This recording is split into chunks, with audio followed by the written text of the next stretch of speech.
সোনাঝুরি গ্রামে থাকতো রিমি, টিটু, বাবু আর মিষ্টি। তারা চারজন ছিল একদম পাকা বন্ধু। একদিন স্কুলে যাওয়ার পথে তারা রাস্তার ধারে একটা ঝকঝকে টিফিন বক্স পেল।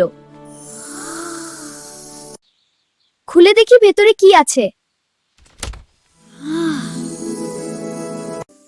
না না, আগে দেখি এটা কার। ঠিক তখনই ঝোপের আড়াল থেকে বের হলো এক দুষ্টু বানর। ওটা আমার জাদুর টিফিন। প্রমাণ দাও। বানরটা টিফিন খুলতেই ভেতর থেকে বের হলো রঙিন লাড্ডু, যা খেলে যে কেউ 1 মিনিটের জন্য পশুর ভাষা বুঝতে পারে। মিষ্টি লাড্ডু খেতেই পাশের কুকুরটা বলল, তোমরা খুব ভালো বন্ধু। সবাই হেসে গড়াগড়ি খেতে লাগলো। শেষে জানা গেল বানরটা আসলে বনের রাজা সিংহের সহকারী। সে ভালো বন্ধু খুঁজছিল।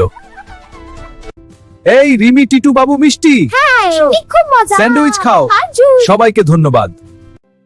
আর সেই জাদুর টিফিন, ওটা এখন তাদের বন্ধুত্বের গুপ্তধন।